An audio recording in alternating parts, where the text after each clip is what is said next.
after 21 weeks in the regular season and 2 weeks of the playoffs, we are now finally here at the end of the On the Road to the Grey Cup. Hi there, it's Brett Hornby here, and welcome back to my YouTube channel. And well, it's now time to preview the big game, the 110th Grey Cup, to put a cap on the 2023 CFL season. And started off with 9 teams, down to 6, down to 4. Now we're down to 2, and I'm going to say we should also really appreciate how rare of a matchup it is. As you can tell, the 110th Grey Cup, which will be on Sunday, November the 19th. It'll be a 4 p.m. kickoff Eastern or Mountain Time, or 6 p.m. Eastern. At Tim Hortons Field, it'll feature the Winnipeg Blue Bombers, looking for their 3rd cup in 4 years, in their 4th straight Grey Cup, and the Montreal Alouettes, who are looking for their 1st Grey Cup since 2010, and last time they were in the Grey Cup in 2010.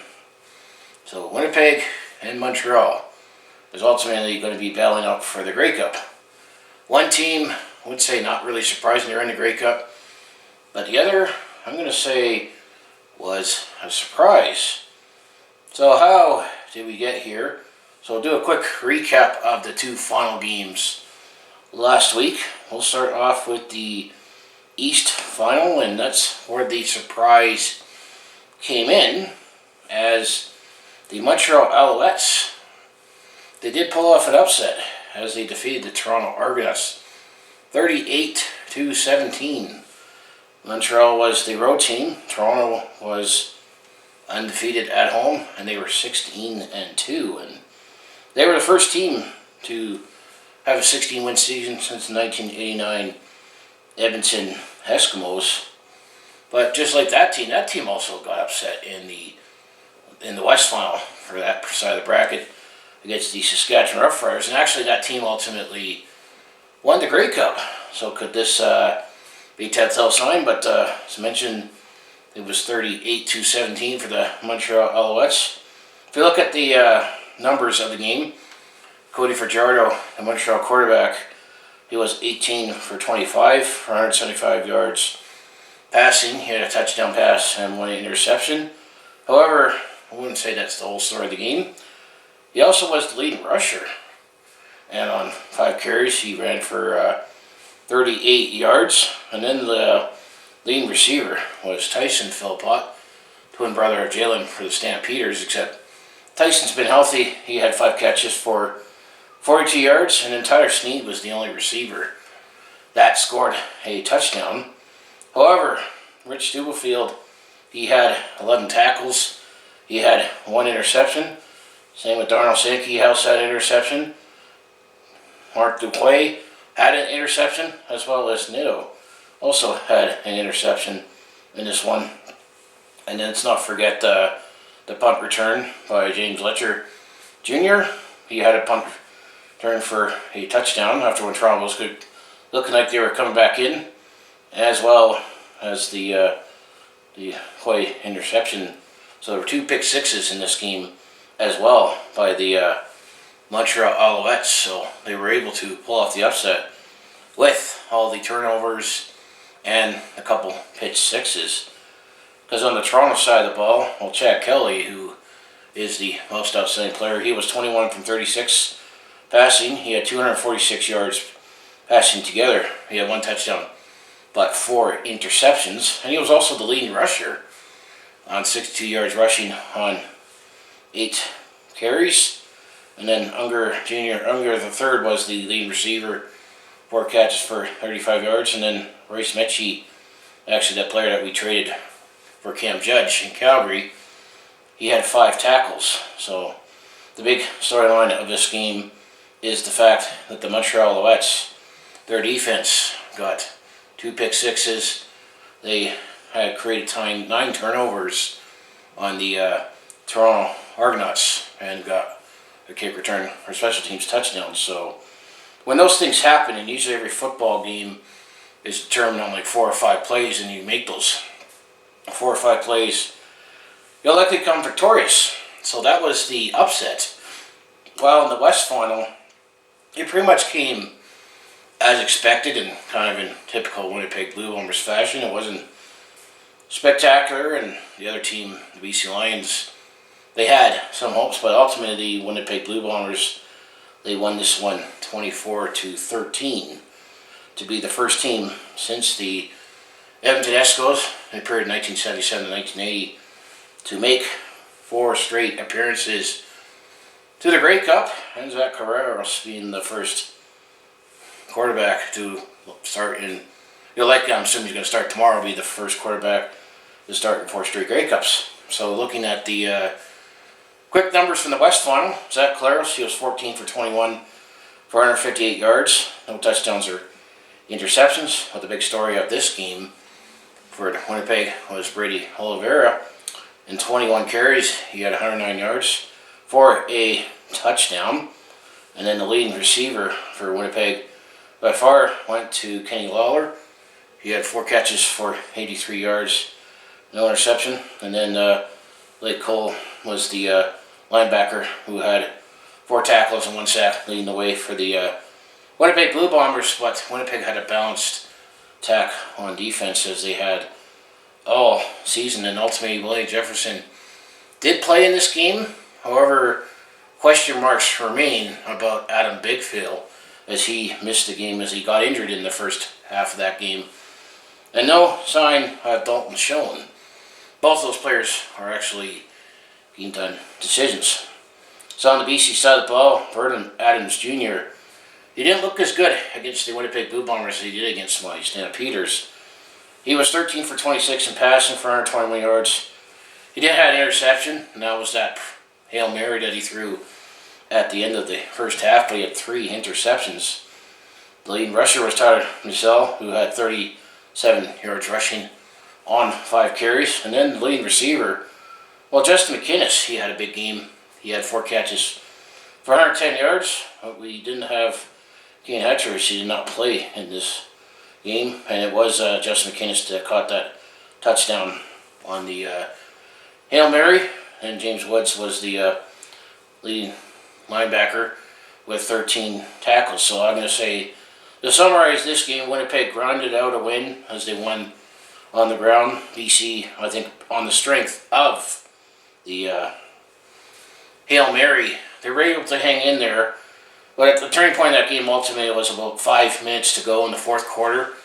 BC had the ball. If they would have scored on that drive, they would have made the game even closer. But then it was Demara Houston, the leading interception leader for the Winnipeg Blue Bombers, eventually sealed it for Winnipeg. So I'm going to say we had a big upset, surprising upset in the East Final, and as expected, win by the Winnipeg Blue Bombers in the West. So that was the kind of quick, looking at numbers from both games. So now we'll get to the next part, our records, our team records for the regular season. Well, the Winnipeg Blue Bombers, they were 14-4, first in the West Division, as they had the best record in the West. That's why they hosted the West Final. While the Montreal Alouettes, they were 11-7, but they were second in the East Division. Toronto had the best record at 16-2, and that's why they hosted the East Final. So Montreal to grind a win on the road. And if we break down the records even more, well, now I'm going to share both the home and away records. I think with Montreal and this being in an East Grey Cup city, I think Montreal technically is going to be the home team, but there's kind of not much of a home field.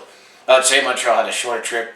However, I hear that they actually banned horns in this game, so Montreal might not get their horns to rely on.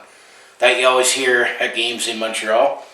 But Winnipeg, they were 8-1 at home, and they were 6-3 on the road. And then in interconference play, Winnipeg was 4-2 versus the East. Now the Montreal Alouettes, they were 5-4 at home, but they were 6-3 on the road, so a little bit on the road, but they were 4-4 against the West. Then the other interesting fact about the Montreal Alouettes record during the regular season. They were 11-7. However, in the regular season, they did not beat the BC Lions, Winnipeg Blue Bombers, nor the Toronto Argonauts. But they did beat the Toronto Argonauts in rather convincingly fashion when it mattered the most in the East Final. So now when it comes to the season series, even though the CFL says in 2024 they'll come back to a balanced schedule, these two teams did manage to actually play each other twice.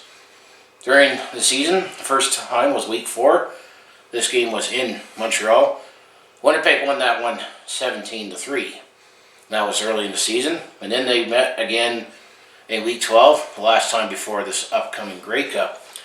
In Week 12, this game was in Winnipeg, and Winnipeg won this one fairly convincingly, 47-17. So Winnipeg took both games in the regular season for a 2-0 season series. So now the next two parts of the video, this is where I look back on Grey Cup history and playoff history. Well, it's going to be a short history lesson because history is being made in this Grey Cup. As believe it or not, this is the first time the Grey Cup will feature the Winnipeg Blue Bombers and the Montreal Alouettes, or a team based out of Winnipeg and Montreal. It's actually kind of incredible to think about it. This is the 110th Grey Cup. The CFL has been around for over 100 years, but the modern era started in 1958.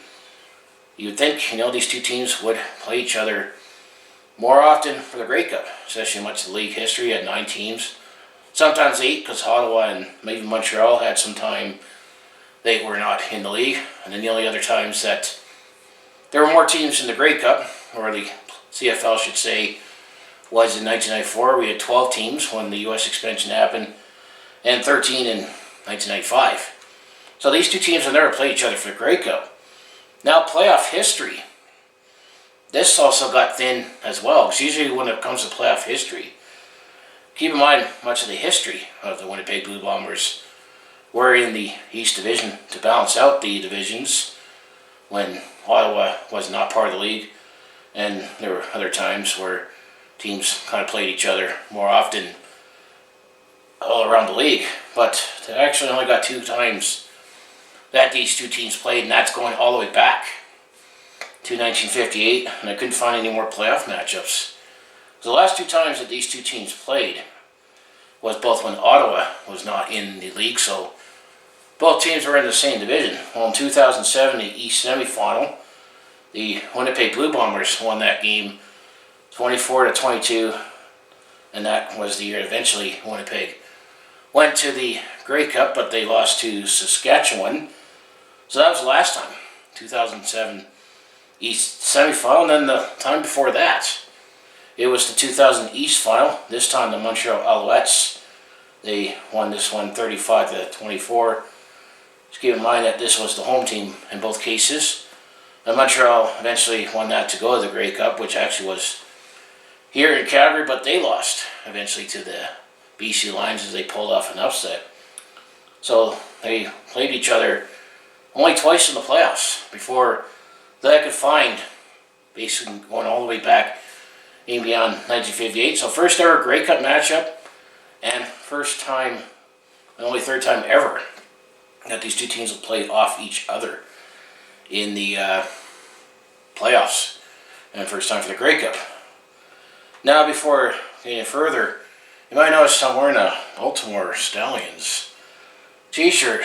If you watched my video where I did the unbagging for the old school t-shirts, I figured it was appropriate for me to wear the Baltimore Stallions t-shirt. And as you can see back here, 1995 Grey Cup champs. It does things as a Stampeders fan, but it's kind of a tie-in to both teams. While the Montreal Alouettes, the reincarnation of the Montreal Alouettes, so we have that been in the league since 1996. Well, you could say that the team relocated from Baltimore to the Montreal when the CFL decided to pull the plug on the U.S. expansion, but it wasn't exactly, just a relocation, because both teams acknowledge different histories, because the Montreal franchise does not count the 1995 Grey Cup victory as part of their history, And I'll tell you what happens. Everyone became free agents, and most of the team that was in Baltimore got signed with Montreal. Don't blame it, because they were a great team. And then the last time, actually, the Winnipeg Blue Bombers, last time they lost a division final playoff game at home was in 1994, when the Winnipeg Blue Bombers, they lost to Baltimore in the East Final that year.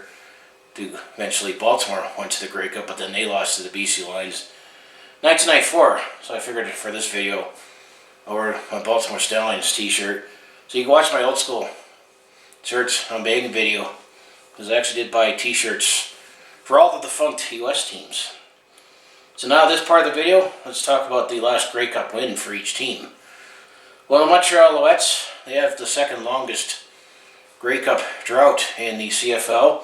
The last time they won the Grey Cup was the 98th Grey Cup, which was in Edmonton back in 2010. When the Montreal Alouettes, they won back-to-back championships that time, because they won the 97th Grey Cup in Calgary in 2009. Let's just say something happened towards the end of the game that game is more remembered for. But Montreal, they won 21-18 with less dramatics in this game, and that's also the last time that they went to the Grey Cup.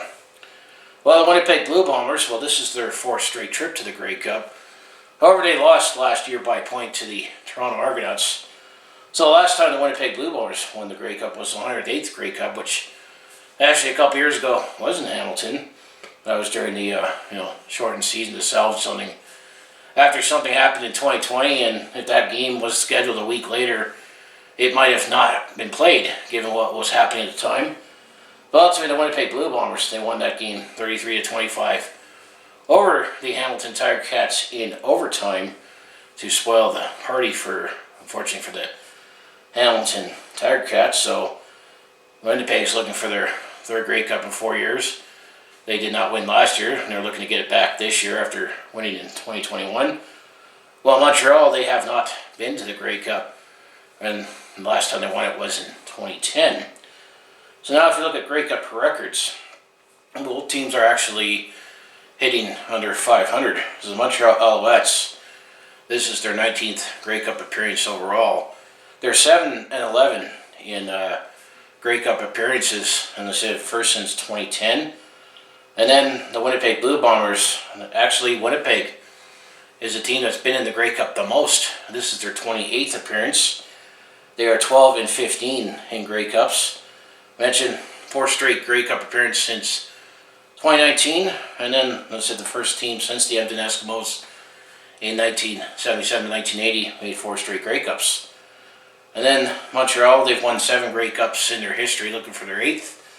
They first won it in 1949, and then they won it in 1970, 1974, 1977, and then there was a time that they were the Concords, and then they weren't in the CFL from 1987 to 1995, but then they won 3 more with this new incarnation of the Montreal Alouettes in 2002, 2009, and 2010. So Montreal is looking for their 8th one. Overall, well, the Winnipeg Blue Bombers, they've won 12 overall, starting in 1935, 1939, 1941, and then they had a little bit of a drought. Then they won it again. They dominated in the late 50s, early 60s with Kenny Payne in 1958, 1959, 1961, 1962, and then they've had another drought where they won 3 in a 7-year period from 1984, 1988, and 1990, and then they had a long 29-year drought, and they won it in 2019 and 2021. So Winnipeg is looking for their 13th Grey Cup. Overall, I'm going to say it's also another factor why Winnipeg and Montreal have not played each other in the playoffs as much, because both teams, they seem to have had periods of glory, but long periods of droughts at different times. So that's all the history. So now let's take a look at the matchup itself and say who has the edge. And I'm going to still say one team will have most of the edge, but there's some elements that might factor the other team. So who has the edge? Well, quarterback, by far, this will be the Winnipeg Blue Bombers. This is where they are stronger at. Zach Claros versus Cody Fajardo. Zach Claros is making his fourth straight Grey Cup as the starting quarterback. Well, Cody Fajardo, he's making his first appearance as a starter. He has been in a Grey Cup and was on a winning team. He was on the 2017 team when the Toronto Argonauts won when he was backed up to Ricky Ray. And when it comes to running back, well, once again, this one goes to the Winnipeg Blue Bombers. A big part why they won last week was Brady Oliveira, the most outstanding Canadian. I mean, they got William Stanback on Montreal, but Brady Oliveira, he is much more dominant in this one. So I'm going to say the quarterback and the running back really do favor Winnipeg. Receiver, I think it's a little closer. I mean, it all depends on, Kenny Lawler as well as Rasheed Bailey. Winnipeg, there's questions if Dalton Michonne will play this game. If he does, he'll definitely tip the scales even more favor to Winnipeg. But, you got Austin Mack, as well as Jalen Philpott. Montreal also has a fairly good receiving core, but I think Winnipeg has the edge regardless if Schoen plays or not. Offensive line, well, Jamarcus Hardrick and Stanley Bryant on the Winnipeg offensive line. I'm going to still say Montreal still allowed a lot of sacks last week against the Toronto Argonauts, and Winnipeg has a handful on defense as well. So the offensive line, I'm going to still say favors the Winnipeg Blue Bombers. So the offense will definitely favor the Winnipeg Blue Bombers. The defensive line, I still get a edge to the Winnipeg Blue Bombers. Willie Jefferson is still one of the top players on the Winnipeg Blue Bombers. Been a big part of the recent surgence of the Winnipeg Blue Bombers. So I'll give them the edge. But linebackers, well, Darnell Sankey as well as Sean Lemon, they showed up big time for the Montreal Alouettes down the stretch and in the playoffs. Might give the edge for linebackers, and then the big X factor is Adam Bighill. He's a game time decision. Will he play in this game? But Montreal, I'm going to say, is actually a little stronger in this one. So here's first point for the Montreal Alouettes. Defensive backs, well, that was the big part of the reason why the Montreal Alouettes were able to defeat the Toronto Argonauts. The interception leader, Demerio Houston for the Winnipeg Blue Bombers, also that, but as well as Winston Rose. But I think defensive backs, I actually would give this one to the Montreal Alouettes. Now the return game, I give this a push. When I look at the who has the edge, I look on the CFL.ca article, but Jerry Grant and then Junior for the Montreal team. I'm going to say whoever stands out will get the edge, but looking at it right now, I'm going to give us a push, I should say. And then the kicking game, you got Sergio Castillo, and then David Cote, and then Zuma for the punting for Montreal. But I'm going to give a slight edge to Winnipeg in this one. So I'm going to say the offense is all going to go to Winnipeg. Defense, depending on what level you're looking at on defense, it could either go to Montreal or Winnipeg. And then special teams, I'll give the slight edge to Winnipeg in this one. So so far things are looking favorable for Winnipeg, as they are the better team. But last week when I did the East final preview and looked at that, it was pretty much all Toronto, and so I play the games. So now this part of the video, we'll take a look at this team will win if, and I'll start with Montreal they'll be the home team. I'm going to say Montreal will win if the secondary picks off more passes like they did last week. Especially even more of a bonus if they get any pick sixes. Montreal will win if the offensive line can contain the defensive line for the Winnipeg Blue Bombers and not have Cody Fajardo on his ass a lot of the time or on his back. And maybe open up some holes for Fajardo to run and William Stanback, which leads to the next point.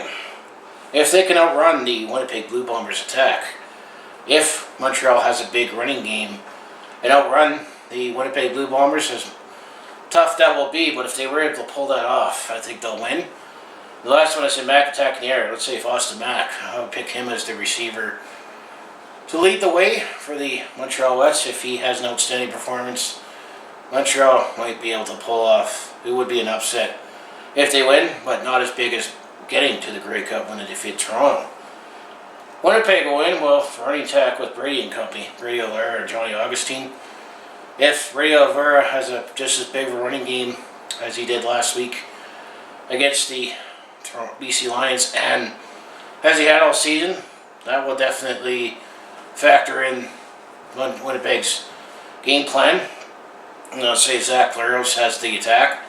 If he can find Rasheed Bailey or Keenan Lawler, or if he has Dalton Schoen, if Zach Laros continues doing his thing.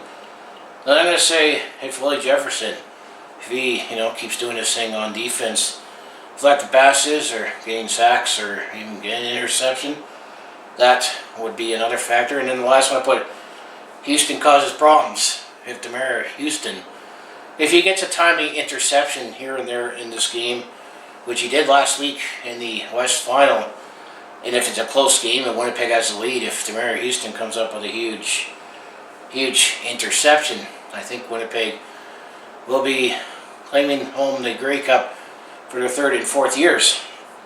Now, with this game being outside, you always got to take a look at the weather forecast from Environment Canada. And according to Environment Canada, which I'm recording this just under 24 hours for kickoff, they're forecasting a mix of sun and cloud, high of 4, but with the game not happening until 6 o'clock in Hamilton, it'll be dark by then, and then they say clear and -5 for a low, so they did say potentially chance of showers in the morning, some wind, but they say it'll be calm by the game time. So weather will not be much of a factor in this game for either side, and given we're in the third week of November in Canada, although it's always warmer in Ontario compared to out west where I am, but here in Calgary actually, we've been having double-digit highs for November, so we're not complaining what the weather's like right now considering we're in November. So now, let's go to the predictions, and actually before I give my prediction and share who I think is going to win, take a look at the community tab on my YouTube channel. I'm able to use the community tab, so I did put up a poll on my channel. Question being, who do you think is going to win the 110th Grey Cup? Obviously, the choices are the Montreal Alouettes and the Winnipeg Blue Bombers. Well, just under 24 hours to kickoff. I've had the poll up for 5 days. I've had 13 votes, and actually 54% of people that took part in my poll actually give it to the Montreal Alouettes. So you can read into it what that means. It's either they believe the upset will happen, or you're just tired of seeing Winnipeg winning. So people just pick Montreal out of spite. But that's the channel prediction based on people who've come in and voted. You might have seen memes on the internet. They say, oh, all the provinces and territories say who's cheering for the Grey Cup. You've seen all but Montreal except in Manitoba with the Winnipeg logo. I guess that can make sense. That tends to happen when you have one dominant team and one underdog team, where locally the favorite team is. Everyone else cheers the underdog. Or I've seen another meme where everyone's cheering for Green Day, because Green Day is going to be the halftime show. So that's the channel prediction. So now, this is where I'll pick the smart bulb. The play, that's why I use the this setup. So, if I do pick the Montreal Alouettes to win, I'll use that color. Or if I think the Winnipeg Blue Bombers is going to win, I'll pick that color. So let's spin around the wheel and see, who do I think is going to win the 110th Grey Cup? Montreal or Winnipeg? Well, it's not responding, but or Winnipeg. Montreal, Winnipeg. Saskatchewan? Ah, gotcha. My stamps? I wish. Montreal or Winnipeg? I mean, everything favors one way, but I think I'm going to settle with Winnipeg. I think the Winnipeg Blue Bombers will win the Grey Cup, get their 13th title overall, win their third and fourth years to, say, officially become a dynasty. My prediction for score, to throw out a score, I think Winnipeg will win this one 27-22. I think we'll get closer to kind of a in between the Week 4 performance in Montreal with their late season pickups on defense, and riding off that high being the Toronto Argonauts. I think the Winnipeg Blue Bombers will win this Grey Cup, but it's not going to be a landslide. It's what happened in the East Final that kind of makes me not want to overthink it, but I don't know. So that's why my confidence in this prediction is at a 60%. So I'd like Winnipeg to win this one, or I think they're going to win 27-22 with a 60% confidence. But if you take my poll on my YouTube channel, which is very, very, very unscientific, 54% has the Montreal Alouettes winning. So who do you think is going to win the Grey Cup in 2023 in Hamilton? Is it going to go to the Montreal Alouettes? Or is it going to go to the Winnipeg Blue Bombers? Will Winnipeg be officially a dynasty? With the case, I still remember when I went to the Grey Cup in 2014, which was the 102nd Grey Cup. That happened to be my first one. I went out of town. I got to see Calgary play and win it live, and I was celebrating. Heck, as all Stampede fans would do. I remember this guy. I keep thinking his name was Doug. And he was freaking jealous of me. He said at that time he went to 24 Grey Cups.